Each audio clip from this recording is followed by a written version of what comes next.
Build your dreams. That's the promise from BYD. And I guess the only way to do that is to try and please everyone. As such, in just 3 years, BYD has rolled out a lineup that spans almost every key segment, from compact SUVs and family-sized crossovers to large saloons and city-friendly hatchbacks.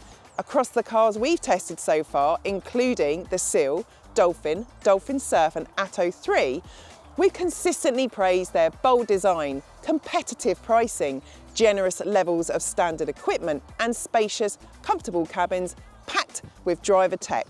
But it hasn't all been perfect. We've also highlighted some key drawbacks, including below average real-world range, relatively slow charging speeds, sluggish and unintuitive infotainment systems, overly intrusive safety aids, and too much scratchy hard interior plastic. So is this, the BYD Atto 2, a compact SUV, any different? Let's find out. There are 2 trim levels and prices start from £30,850 for the Boost, which is what we have, and £34,950 for the Comfort.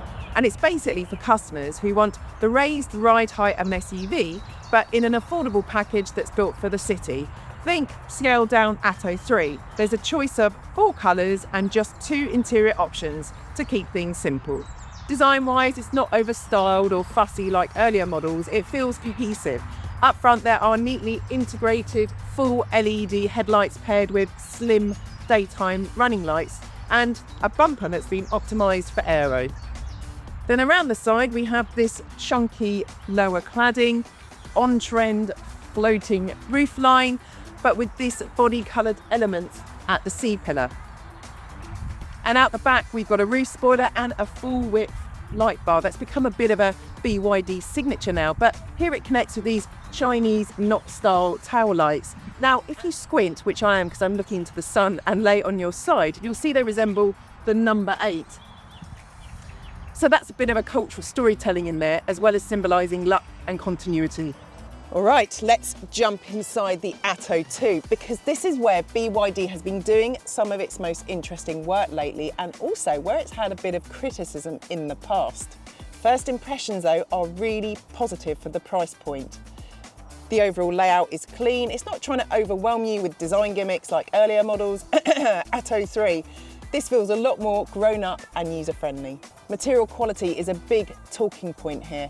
There are padded surfaces in all of the key touch points rather than hard plastics, which feels like a step in the right direction for BYD.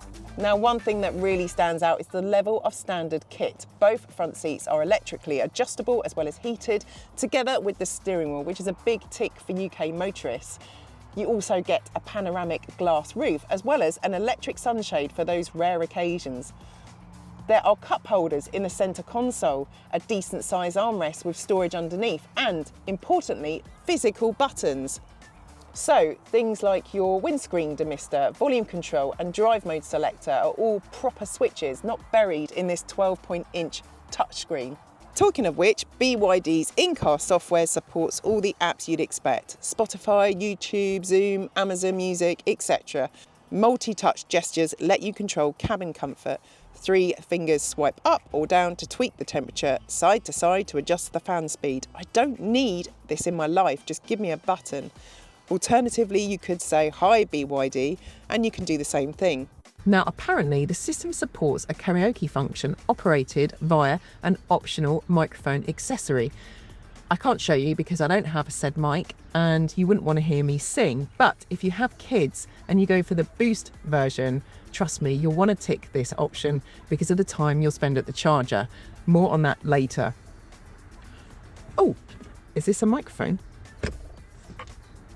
No, it's BYD's in-car emergency tool. Quite cool, this. So one end, you can slice your seatbelt open with this little knife. And the other end, if you press the glass, it will effectively smash it for you. I'm so tempted. You know when you're not allowed to do something and you really want to do it? I won't, because I want BYD to give me more cars. Pop that back.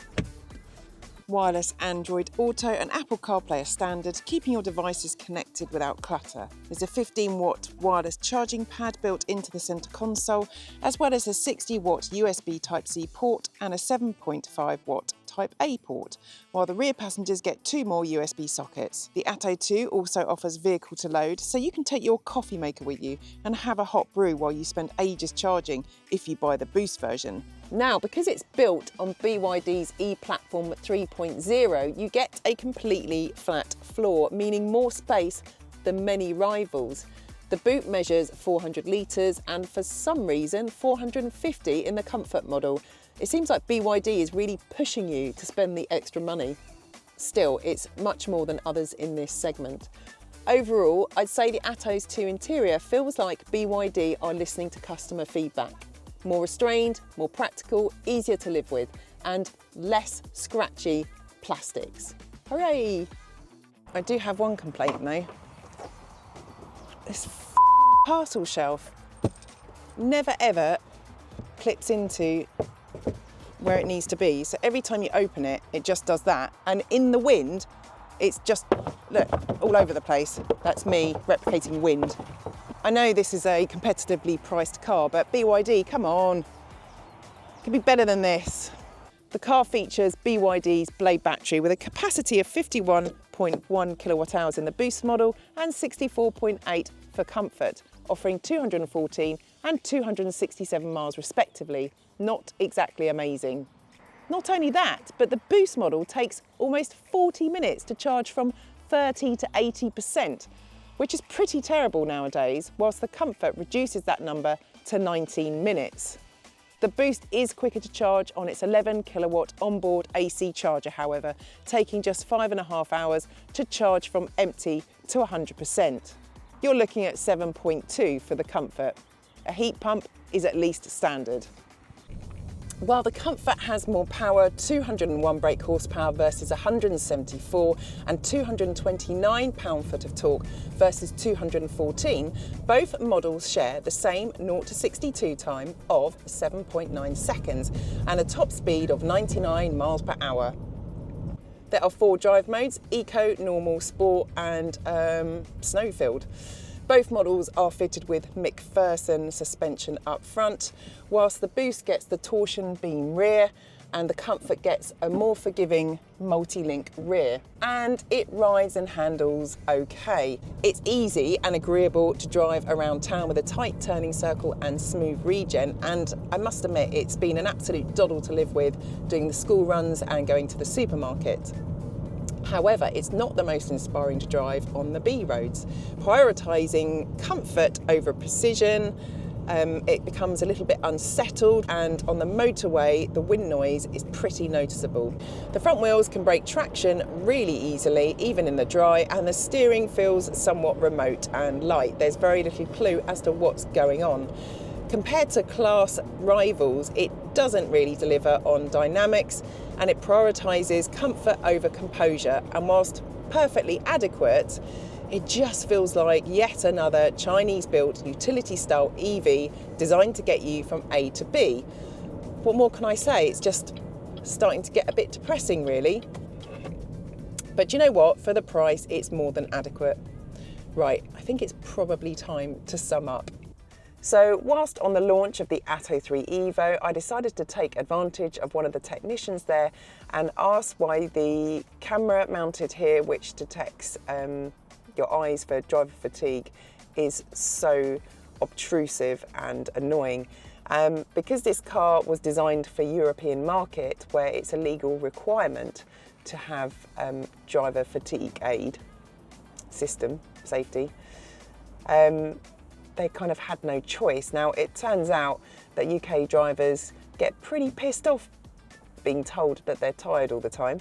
So BYD UK really lobbied for a change, and I can confirm, hot off the press, that a software update is coming. So you can now drink your coffee without BYD telling you need a break. You can now look at your screen to do pretty much everything, because there's very little physical buttons.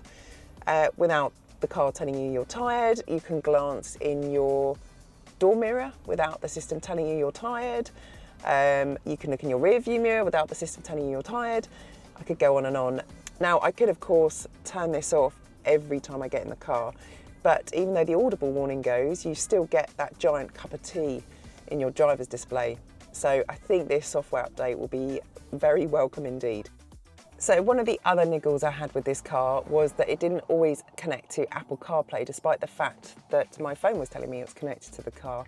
So what you have to do is you have to go into the screen, press a button on the bottom right hand corner, which takes you to the Bluetooth menu, and you have to actually press my phone and connect it.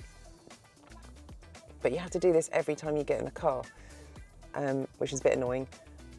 And apparently if there's more than 2 devices, it won't always pick up your phone anyway. But I've since deleted the other device and it's still not picked it up. The Atto 2 is a practical, well-equipped and comfortable small electric SUV, and in many ways it perfectly embodies BYD's mission to democratise electrification with sensible everyday electric cars. It brings generous kit levels, safety systems galore, a roomy interior for its size and a 6-year warranty, all at a competitive price point. But while it ticks many boxes, it doesn't quite set the segment on fire. It's pretty bland and unremarkable compared with some of its more stylish or dynamic rivals. In short, if you're after a user-friendly, solid EV that's roomy, tech-rich and backed by a strong warranty, the Atto 2 delivers. But if you're chasing character or standout dynamics, then there are rivals that will feel more rewarding, and a few that offer faster charging and more range too. I think the problem is the market for EVs priced around £30,000 in the UK has become significantly more competitive over the past few years, driven by new entrants and lower battery costs. So if you don't fancy an EV from BYD, here are some alternatives.